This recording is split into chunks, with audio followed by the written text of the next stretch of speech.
To believe that it has been a year since the historic flooding that impacted the region. Minnesota actually as a state had the fourth wettest June in history.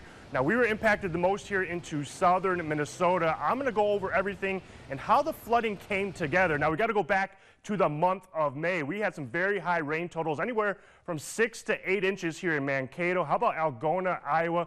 Just over 12 inches of rain. Normally through the area, you get about 4 inches for the month of May. So we were about 2 to 3, even upwards of 4 or 5 inches above our average May totals. This allowed for the ground to start getting saturated, the river levels starting to get higher. But take a look as we headed into June. Many of us, we're talking 11, even upwards of 18 inches of rain by the time you head to Faribault. That was a significant amount of rain. But the big thing about those June rainfall totals, take a look from June 15th through June 22nd. That was when we had the most rain for the month of June. That's when about 12 inches of rain fell. Here in Mankato, we're going to take a localized look at this. We had just over 11 inches of rain. Now, this was pretty similar through much of the region. We more than doubled just in that week the average total for the month of June. But particularly, take a look at June 20th through June 22nd. We had about 8 inches of rain through the area.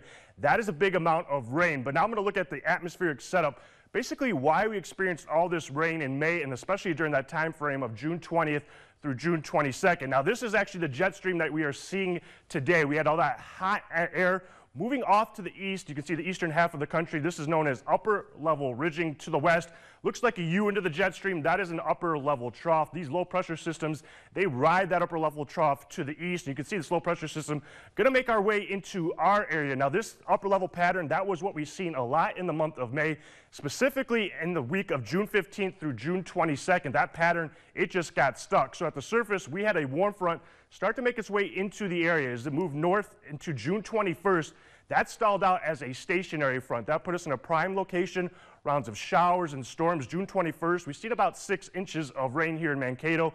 Many of us in southern Minnesota between about 5 to 7 inches of rain. And this is not the location you want to be north of a stationary front. Again, that's where you see those training of storms. Now, as you head into tomorrow into Thursday, it's going to be a similar setup. We will have a warm front get closer to our area, stall out as a stationary front. That is going to leave us with rounds of showers and storms as we head into tomorrow, lasting through about Thursday evening. Now, there could be some localized flooding, about 2 to 4 inches of rain expected for much of the area. The difference, though, between the flooding event of last year, where it was more widespread, is that there was about 17 to 18 inches of rain prior to that week of June 15th through the June 22nd. So far this year, we're at about 5 to 7 inches, so widespread flooding does not look likely, but we could see some localized flooding Wednesday through Thursday. From the KUIC Weather Center, I'm First Alert Meteorologist Daniel Sawicki.